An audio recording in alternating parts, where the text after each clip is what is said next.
psyched for my guest today. I can't wait. It's going to be a great show. Can't wait. I'm so excited for this show. Craig Berry Experience is going to work.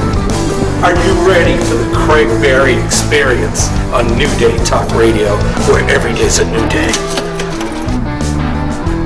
Hi, you're just in time to watch the Craig Berry Experience. Enjoy the show. Well, hello everybody and welcome to the Craig Berry Experience. Guess who I am? That's right, it's me, Craig Berry. Happy Saturday, everybody. Happy Armed Forces Day for the United States Armed Forces. That's where Lynette is today. Also, a bit of sadness. I want to, deepest condolences to B.B. King, my hero. I'm also a DJ, and without his music, I don't think anybody who likes music would be here. All right, enough of the sad stuff. On to the happy stuff. Today we have a great guest, and I am really, really excited to have this gentleman on. His name is Wei Houng. He is the owner of the Six Figure Academy. He is a breakthrough coach, and he is truly an awesome human being. I've known him for a number of years through our work schedules and so forth, and he is a great guy. Welcome to the show, Wei. Thank you. It's an honor to be here, actually. Well, thank you. That's nice to say. Wei, could you let us know what is a breakthrough coach and how does that work? A breakthrough coach. Yeah, that's a good question, because that's a question I actually get asked a lot, simply because it's not your typical life coach, not your typical business coach. I think one of my mentors best described it as integrative coaching. Integrative coaching. Integrative coaching in the sense that we as people are more than just what our mental thoughts are, right? Mm-hmm. We're also emotional beings. We're also energetic beings. You know, how many of us have used the phrase, oh, I need to get some coffee to get more what? Energy, right? So there's an energy component, and then there's our physical bodies. So with all these different parts of our bodies, having people just, a breakthrough coach basically breaks through the barriers that keep us out of alignment. Okay. And so if you can imagine the types, all the various self-images we've had in our life. Such as when we were first born, we had no pretenses. We were an infant, right? Sure. And when we first got taught how to say, taught how to respond to no, we suddenly realized, okay, if I do this, I might get in trouble. Right. So in order to not get in trouble, we have to put on a mask. Whether or not we liked being a certain way, behaving a certain way, in order to avoid getting in trouble, guess what we do? We put on that persona. Sure. Right? And as we got older, what do? We go to school for the very first time. All of a sudden, it's not just our parents anymore. All of a sudden, we go to school, and then we have to put on another mask as a kindergarten student. Right? And then grade school student. And then to fast forward, we get done with school, then we're a young professional, then we're a seasoned professional. And if you can imagine all these layers that add up over time, we're never taught how to take the mask off like we do after Halloween is done. Mm-hmm. In life, we end up just keep putting one mask over the other. As a breakthrough coach, I would literally go in and break through all those old self-images, shatter them so that you can get back to who you truly are from the day you were born. So, in other words, we're an onion. Exactly. Yes. Exactly. And that's one of the most popular metaphors that quite a lot of coaches use to describe how we get to the core of people's issues and problems that are getting in the way of where we want to go in life. Okay. Yeah. So one of the problems that I seem to have, and maybe you could read right through this. Sure. I become very insecure when I am lacking finances that somebody at my age should have. How do I not think of that 24 hours a day? Well, what you mentioned there is not an uncommon thing. Okay. It's actually a very popular problem. I mean, in fact, if it's so popular, they should probably make a whole entire a magazine just to talk about that. Okay. What that is there's a lot of different layers that come into play right there when you're in just what you said. Okay. When you started off talking about, you get a little insecure when you are dealing with financial issues. Sure. Okay. Just that piece alone in what you said, because I work in neurolinguistics, energetics, and a variety of different modalities, and combine them all into one to create the change that I do for my clients. So from the languaging that you just said to me, Right. The insecurity around money, a lot of it stems from value elicitation, in terms of understanding the value of what it is that you bring to the table in your job, in your work, in your relationships, in your physical being. What happens is that as time goes on, we start to develop ingrained habits Okay. that keep us from being able to truly stand and recognize what our worth is. So that insecurity piece comes from that. Then there's another layer that you mentioned later on, which was about compared to other people my age. Yes. Right? And that comes from a almost like a societal cultural thing, that in order for us to be what's the word? The best way is to describe this. In order for us to justify our existence, so to speak, we need to compare ourselves to others around us instead of recognizing our unique genius of who we are. I think that's very interesting that a lot of us do it. I'm positive I'm not the only person in the world who does this. You're absolutely right. Right. I mean, I'm not the most unique individual in the world. Anyways, I don't think any of us are. I think we're unique in our own way, but I think that none of us are original. Right. We can't be, because originality is too arbitrary. Okay. In a philosophical sense. Yeah. I'm curious about that. Originality is arbitrary. Yes. I'm curious about that. Yeah, if you can explain that more to me, I'm. Oh, actually, great. Yeah. Great. Well, we all have certain thoughts, certain actions, certain movements, and the way I look at it, it was original when we were in biblical times, I guess, with Adam and Eve. And then it became less original next generation and further. And now all these generations before, I think everybody has seen that and done that for the most part. Okay. But technology kind of steers us to more originality, because that's changing every day. But, right. I mean, our thoughts, I think they're all arbitrary. Yeah. I think one way to... And I think that's part of the unique nature of every being. I would have like 5 different depression clients come in, right? Or people who are entrepreneurs who deal with depression per se. Right. Okay. And all the symptomologies for all these people who are suffering from depression may look exactly the same. But then, as you said, if we peel the layer back and look at what is the root cause or the reason behind these symptomologies of depression, you will find that each and every single individual has a different reason of why they're depressed. Each person has a different reason of why they're depressed. Because one could be stemmed from their upbringing. Another could be stemmed from a relationship they dealt with in the past. Another could be completely, culturally passed down, and then it just culminated into how we physically exhibit the symptoms as depression. That's unbelievable. I mean, I took 4 years in college of psychology courses. Awesome. I minored in psychology, and I kind of consider myself a disciple of Carl Jung. Yeah. In a way. Yeah. And Freud, because I'm a pervert, but that's besides. But one thing you don't model off certain people, right? And right. You model it anyway. Right. Exactly.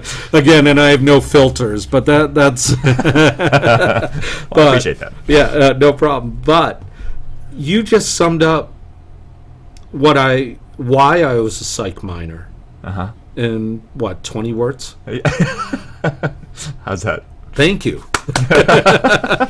Thank you. Now, obviously, you've taken extensive psychology courses. Well, the funny thing is, I actually went to school at UCLA for computer science and engineering. Right. My favorite class, however, was psych. class. It was the first psych I had to take, the only psych class I had to take. From there, my fascination with the unconscious mind and how the mind works and how it runs and governs our body actually stemmed from even before that. I remember very clearly in junior high, my teacher assigned everybody in the class to pick a topic to do a report on. And so I actually ended up picking hypnosis and mesmerism, which is an exploration of the power of the unconscious mind. Right. I've heard of that. Yeah. Yes. And hypnosis, all that really is really exploring the subconscious behavior of man and how we can leverage that power to help make our lives better. When I was younger, I used a lot of it just for self-healing and to be able to kind of handle the struggles of adolescence. And I'm 47. I'm still going through those same struggles. And the nice thing about that is that if we never let ourselves grow up, we actually stay truer to our form of who we are. Exactly. Which is kind of awesome. Folks, if you would love to call in and talk to Wei about this is so fascinating. Any way the mind works is really cool and fascinating. Number is 213-984-1481, 213-984-1481. We will get you on the air. There is no screener. I will say, try to keep it clean, even though it's internet radio. Try to keep it clean. And I don't want to hear any Baba Booey crap, okay? Even though I love Howard, it's one of those things. So that's the only thing I ask. Other than that, ground rules are open. So, Awesome. Wait, the Six Figure Academy. Yeah. What a great title.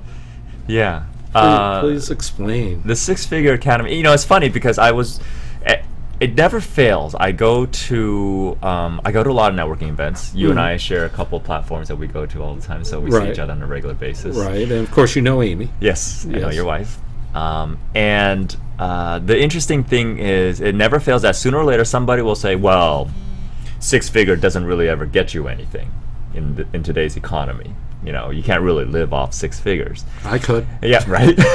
And the interesting thing, I used to get thrown with that, and I was like, "Oh, yeah, you're probably right," and then it would just throw me off my rocker. So it would completely kind of throw me off base for the rest of that networking event.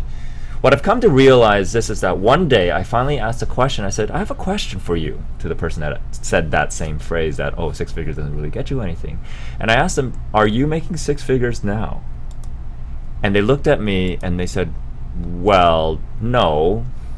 But I said, "And how is that belief system, or how is that playing into you believing that six figures won't get you anything? And how is that keeping you from actually making six figures?" The Six Figure Academy is more of a metaphorical representation of what six figures is. When we first came out of school, one of the first milestones in financial gain was, I need to make six figures soon, right? I would love to make six figures. I mean, there was time in the early 90s when people were coming out during the dot-com boom making six figures off the bat, right? And that was like the greatest thing, and that's probably why my dad chose my major to put me in engineering, because that's what it was back in the 90s. Sure. Now the story's a little bit different. So why does that metaphorical representation is now changing? So, well, six figures can't really buy you anything. I believe that phrase or that belief system was created by somebody who wasn't making six figures. I think it's a jealousy thing. Yeah, maybe. Or just a belief system that we just, when we look at, this is where that comparison part comes in. When we look at somebody and say they have something that we don't have, they're the same age as me, or they're younger than me, we get into this insecurity complex. And trust me, you and I share a lot of the same thing, and that's what really pushed me onto this path, was being able to overcome and come to terms with that type of thinking and letting it go. So we look at people like that and they say, okay, well, it's the sour grapes. And remember the Aesop fable where the fox, the sour grapes, he couldn't get the grapes up there, and instead of trying harder to get the grapes, he ended up walking away saying, "Oh, I bet those grapes are sour anyway." it becomes a pessimistic point of view. Right. I bet six figures doesn't really buy you anything anyway, so I'll just keep wanna bet? myself. Right? And it's different. So what happens is when that belief system no longer becomes conscious and it drifts and it floats and it settles down to the bottom into your unconscious area of your mind where it just continues to run without your knowledge. Imagine how that affects your decision-making process every single day. When you're going out there making important decisions for you, your business, your career, your life, your financials, all those different things. If that's running in place, that belief system that six figures doesn't buy you anything anyway, maybe that unconscious mind is saying, well, then why bother making six figures? That's very, very interesting. And not to get into a political thing too, but from what you're saying, it sounds like people believe a certain way because it's so ingrained in them, and it's almost they believe that the economy is bad, so it's going to be bad. And so they play into it. Yes, right. Or they believe the fear of something, right? I.e., ISIS. Right. Yeah, and they believe that it's going to be this. So my obvious question is, how do we get rid of these beliefs so that are so deeply ingrained within us that we've been taught to us ever since we were like 1 or 2 years old? Right. And how do we stop those? Yeah, that's a really good question. There was a great book that came out not a few years back called Outliers. I don't know if you ever read that. It was a study of a variety of uber successful people. I think Bill Gates was in that book as well. A few other people that literally were benchmark success icons, and it studied what separated them in terms of why they're so successful compared to the rest of the world. I always tell people this example, like if I was to gather the wealthiest and passionate people in the world, billionaires in a room, sat down and tasked them to come up with 10 simple steps that everybody can do that will put them on the path to achieving that level of success, they could probably do it. And then I would take those 10 steps and pass it out to the entire world to see who actually goes through the entire set of 10 steps.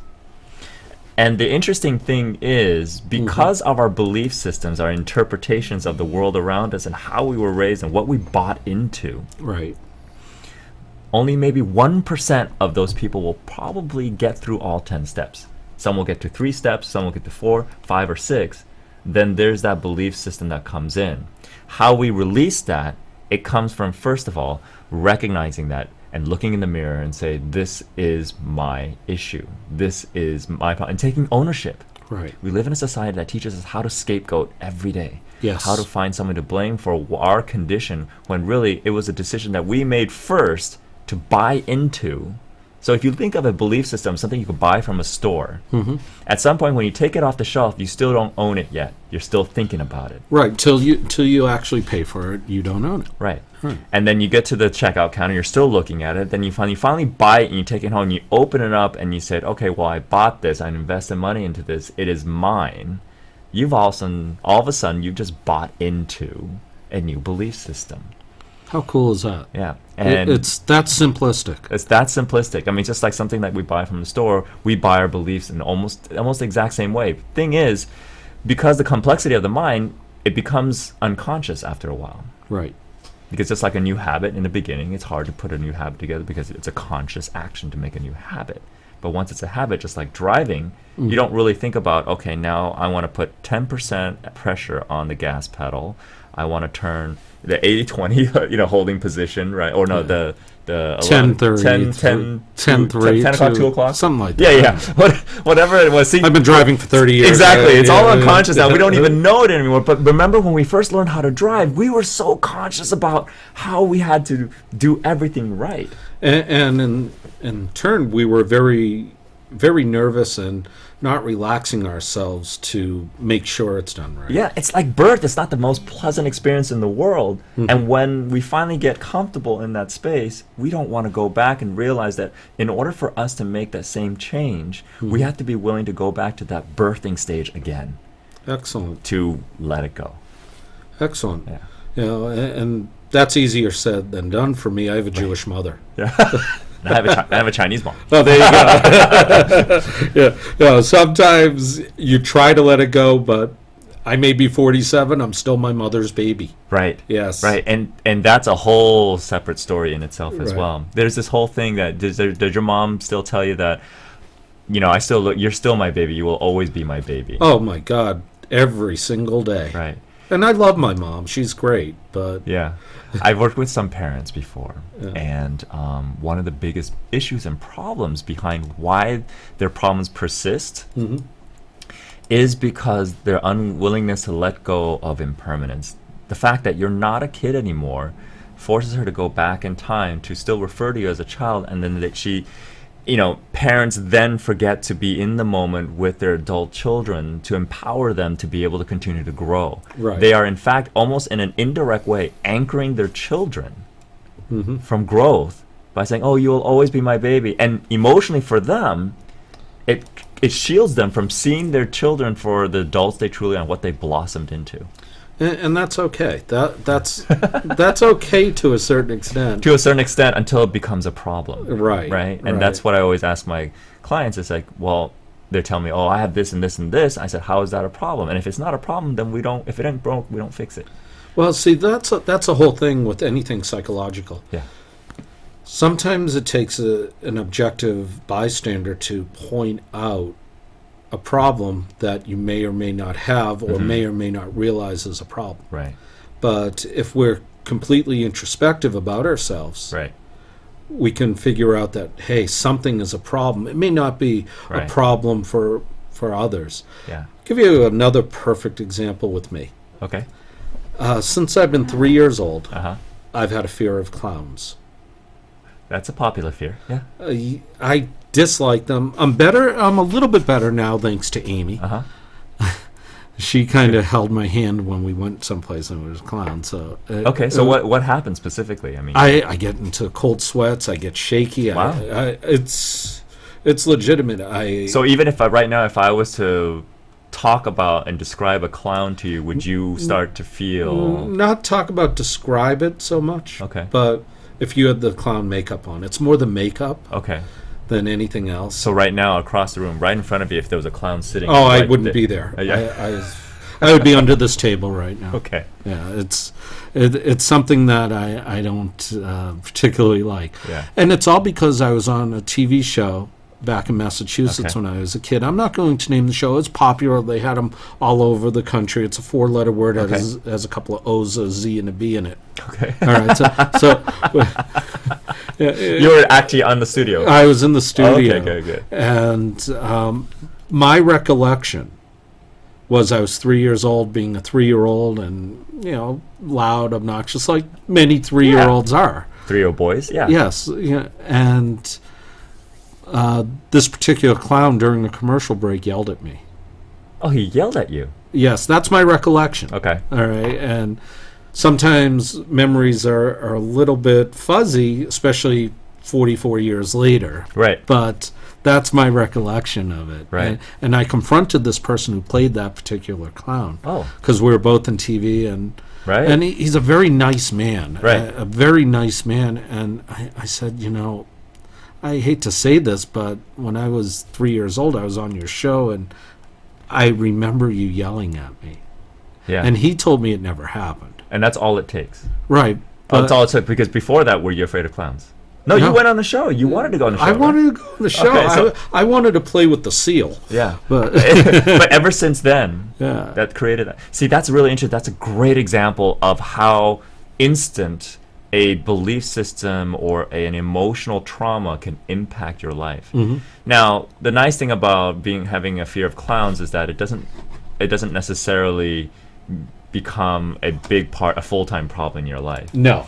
But like, for example, if you have agoraphobia, if Oh you my fear gosh. people, or those types of things, those types of things would probably be an impact. And you'd be surprised when I work with entrepreneurs and they come to me with this, oh, I'm struggling with my business, I have anxiety around money and finances, and that's primarily what gets them in the door.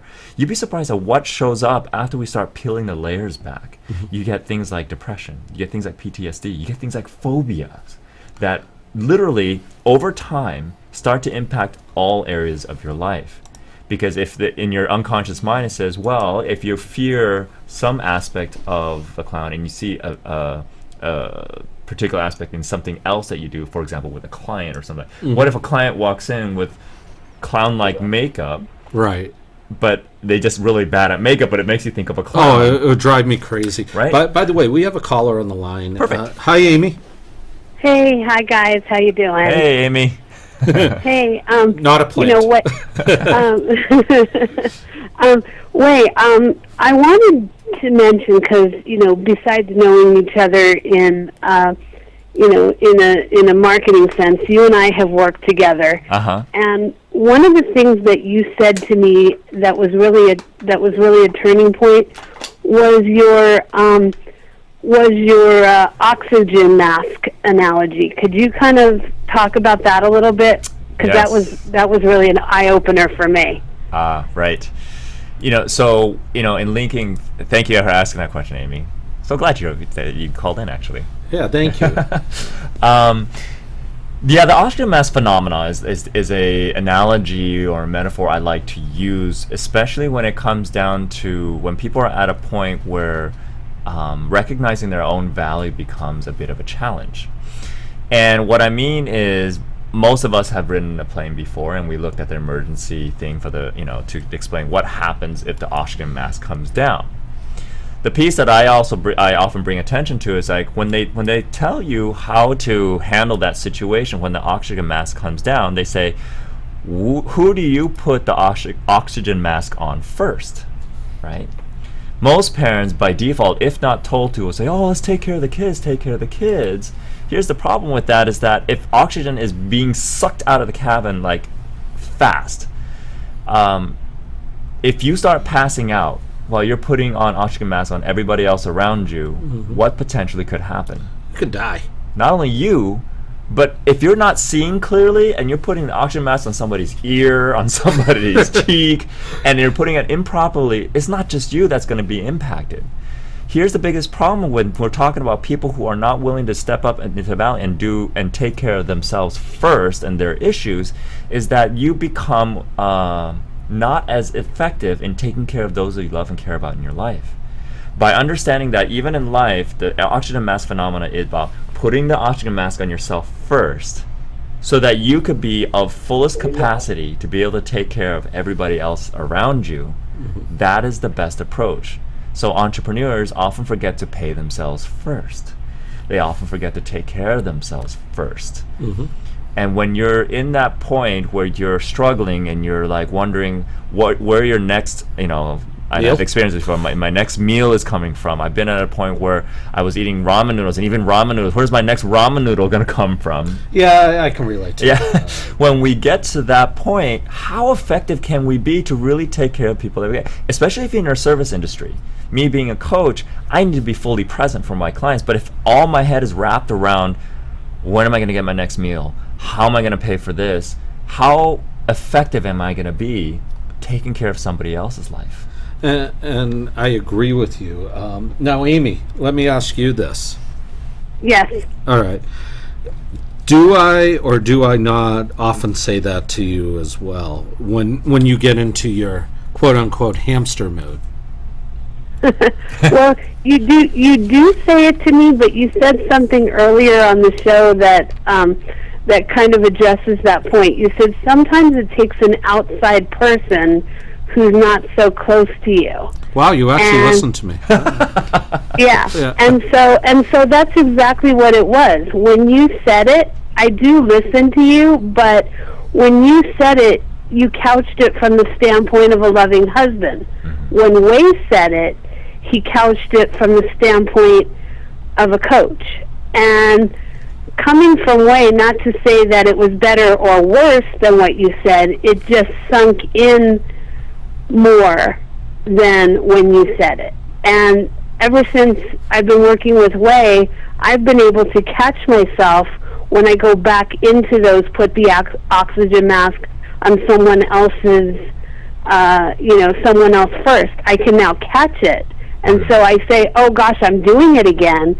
And then I actually hear Wei's voice in my head, which is actually really a helpful thing, because I run over some of the things that we've talked about, and it comes in my mind's eye in Wei's voice and approach. So I think that's helpful as well too. Well, see, that's really great, and thank you for sharing that. At least I feel like I'm not the only person in the relationship with voices in my head.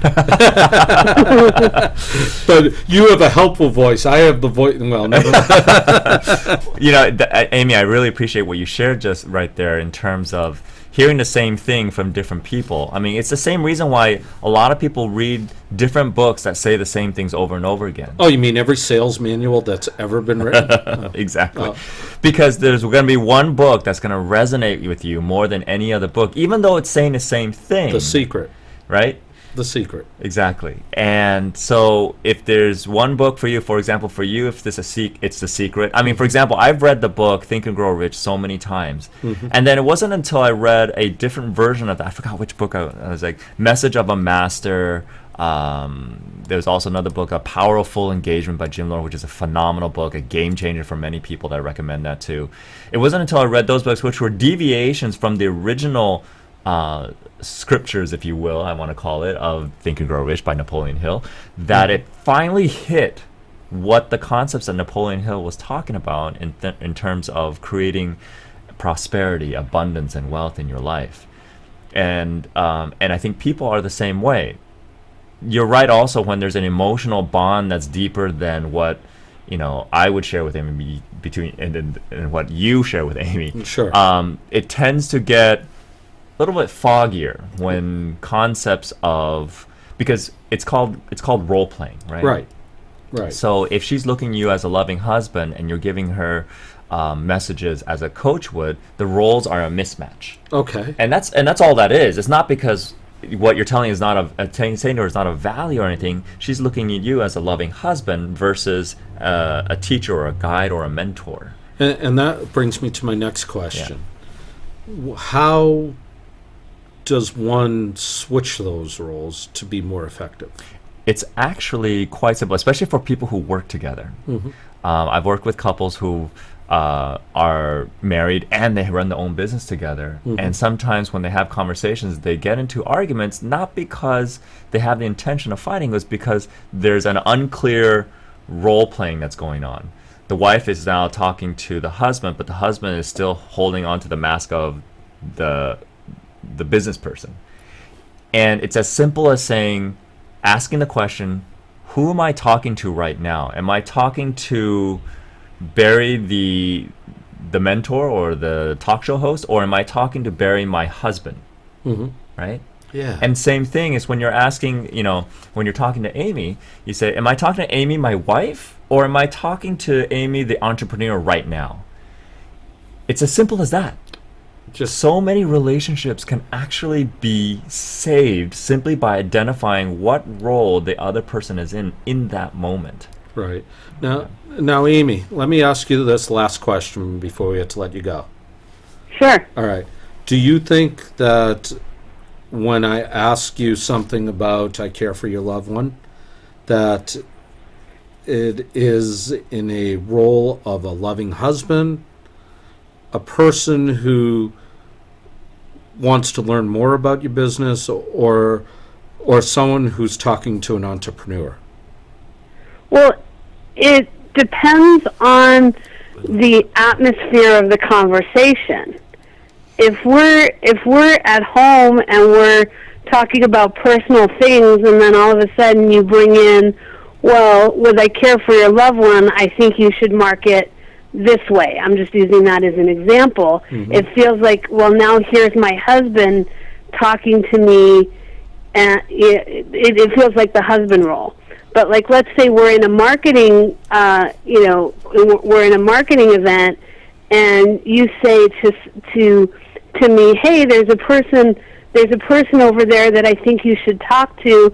I talk to them a little bit about what you do, go over and talk to them, then it's another, you're talking to me in an entrepreneurial standpoint. Okay. Does that make sense? It does. Does it make sense? It does. Yeah.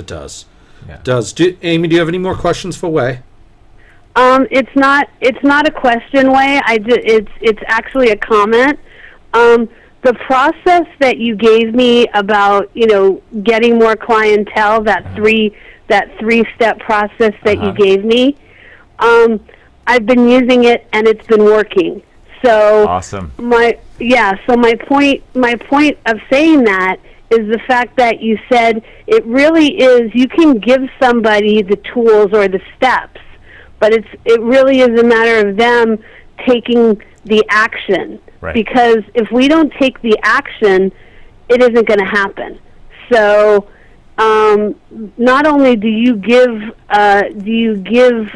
great help, but I think when your clients are ready to really work the program, that's when it works.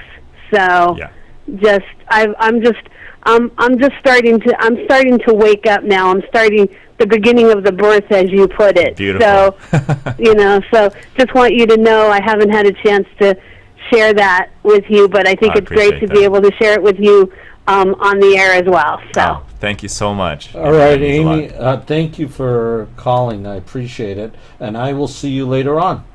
All right, take care. Enjoy the rest of the show. I'll be listening. All right, bye, thank guys. you, Amy. Bye.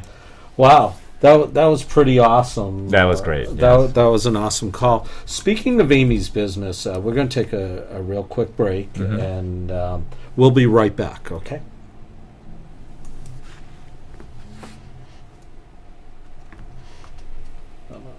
I Care for Your Loved One Compassionate Senior Services provides the following services: senior companionship, transportation, errands, assistance with activities of daily living, meal preparation, medication reminders, bathing assistance, respite care, personal compassionate care through our friendly, adaptable, and fun-loving caregivers.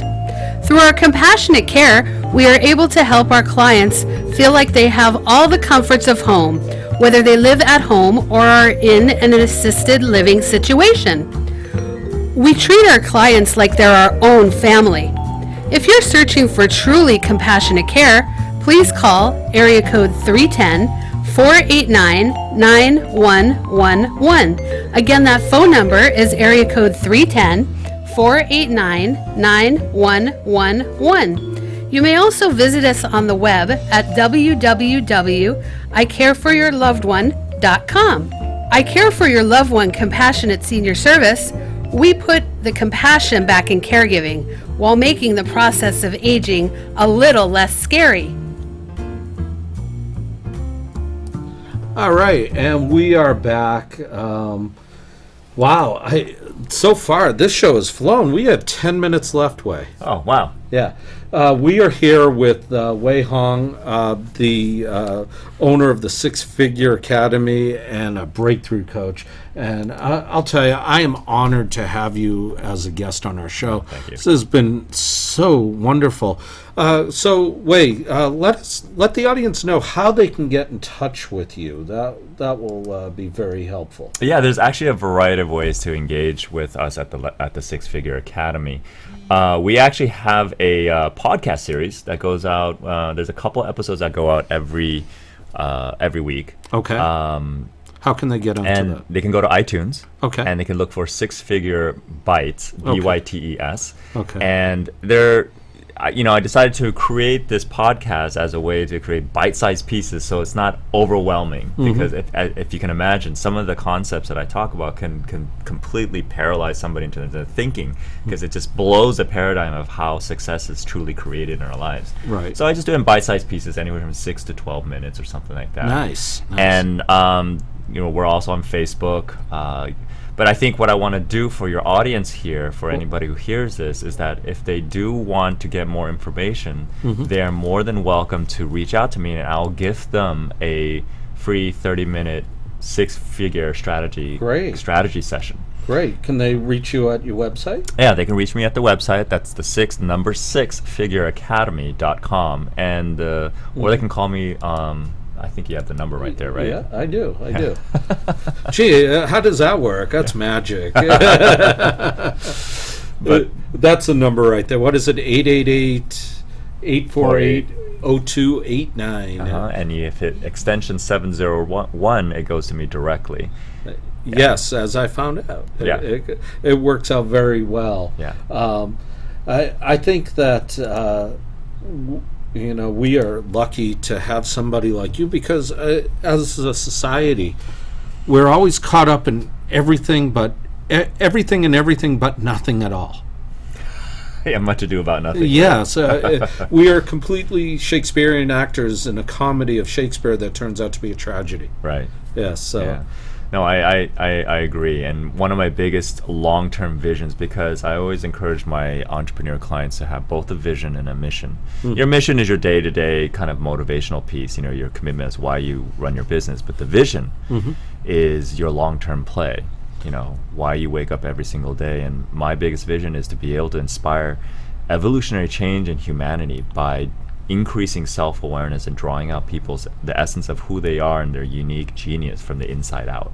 Wow. And that's really what I'm positioning myself here to do with the Six Figure Academy, my Worldwide Empowerment Inspiration Corporation, my digital marketing company, and all those things that I do. It's under that umbrella of being able to achieve that vision.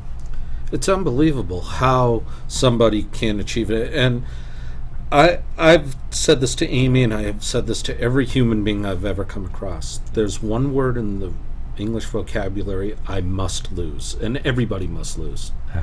Can't. You can do anything you want to do.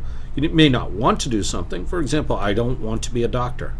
Right. Just don't want to do it. Right. But the can't piece is big. I mean, that's one of the biggest things that I attribute to my father. My father said a long time ago, trying to motivate me to do better in academics, but I filtered out the academics part and took it literally. He said, if any human being can do, I think he was talking about math or calculus or something like that, so can you. But what I took that as is, if any human being can achieve something in life, you just being a human, another human being in itself can also do the same thing. Absolutely. Yeah. And I think it doesn't have to be this grandiose achievement. It can be something that's not so big, but it's huge for you. For example, with me personally, I never ever thought I was going to get married. 7 years ago, I got married, and I achieved that because I wanted to. I met the woman of my dreams. Beautiful. And we're still newlyweds 7 years later. That is awesome. So you survived the 7-year itch. Yes. We just had our anniversary.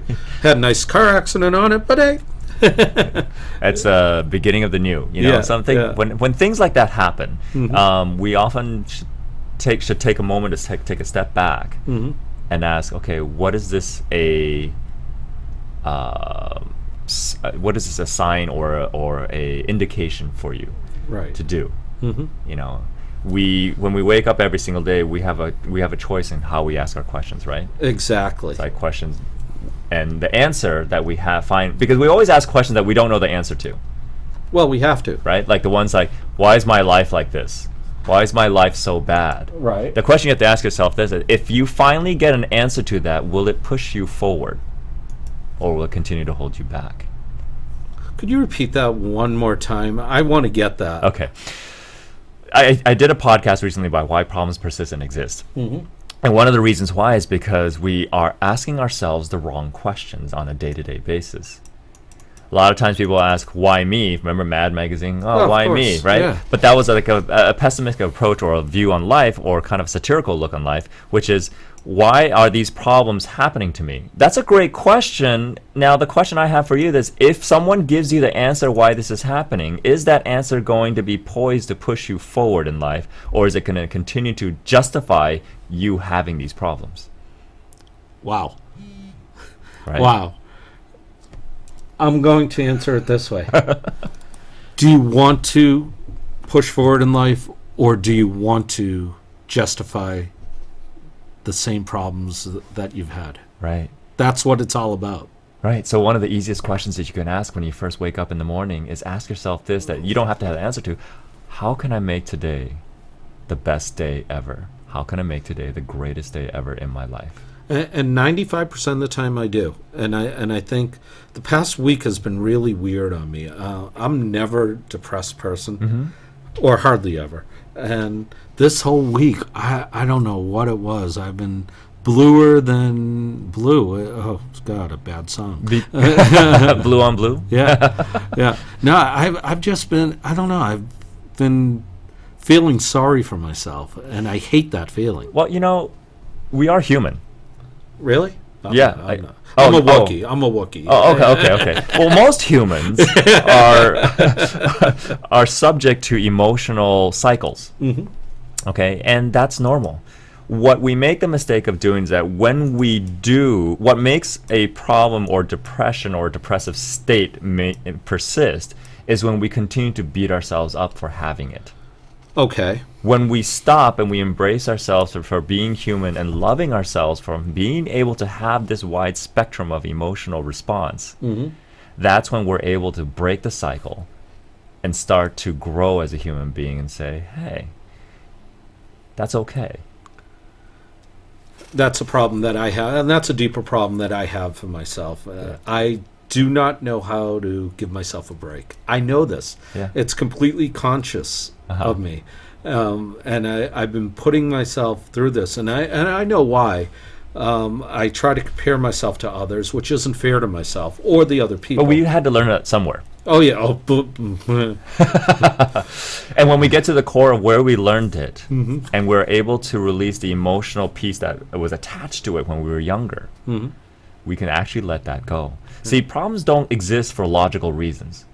They exist for illogical reasons. It doesn't make sense. And because we're such linear thinkers, or we're trained to be so in the world that we live in, every time we try to logically solve a problem that exists in our lives, it won't work because the problems don't get resolved logically.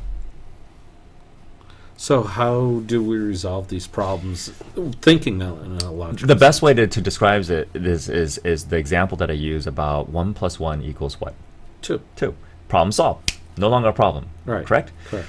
But I guarantee you there's a kid in school right now that you can go to and say, what's 1 + 1? The teacher will ask 1 + 1 and the kid will freeze. Why? Because he answered a question wrong before, because it seemed too easy, and he answered it wrong, and he got in trouble, and the kids laughed at him. Or maybe he was in the playground, and he said 1 + 1, and they said, it's 11, stupid. And then the kids were laughing at him. So he's traumatized around a simple problem called 1 + 1. So we have trauma, we have negative beliefs, we have fear, we have all these things all of a sudden wrapping itself around this problem.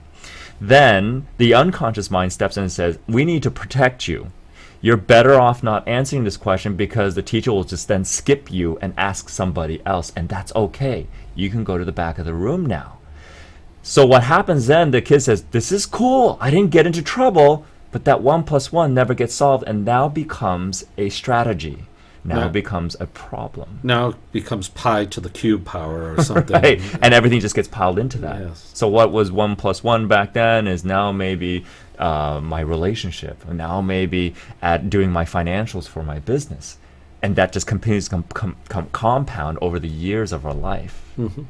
What we do as a breakthrough coach, we go in there and we peel back and we knock away those emotional traumas, those limiting emotions that make it illogical, until the unconscious mind then looks at it and goes, wait a minute, that's 1 + 1. That's 2. Problem is gone. Oh, my God. That's how we solve problems like PTSD in an hour. We solve like anxiety, all that. Wait. It's not wait, W-A-I-T, W-E-I-G-H-T, wait. Those of us who have issues, we have to get to the crux of that problem. Yeah. Because if you don't, it's going to be a psychological mess for you, everybody around you, and it's going to affect not only relationships, but your own inner being. Yeah. A problem starts to become a big deal when it starts to impact other areas of your life. Wow. You don't realize it until that starts happening. You are amazing. I would love to have you back on the show sometime. I'd love it. It's absolutely great.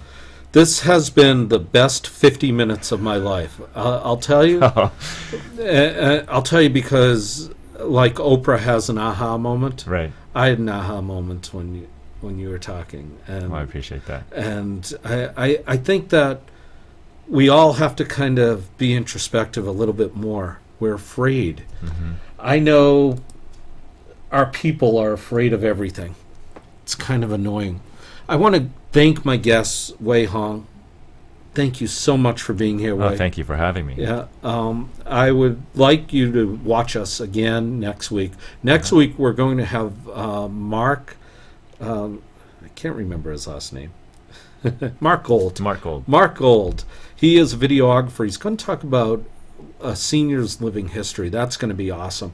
And then on the 30th, we're going to try this again. We're going to have Suzanne on, who is a hypnotist. Ooh. And Craig Berry's going to be hypnotized. Ooh.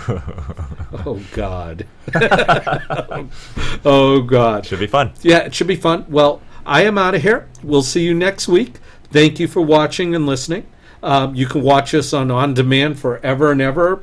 Give us about an hour or so, and I will let you know that we're having a good time. So we're out of here, and I will leave you with this, and it's a quote from RuPaul.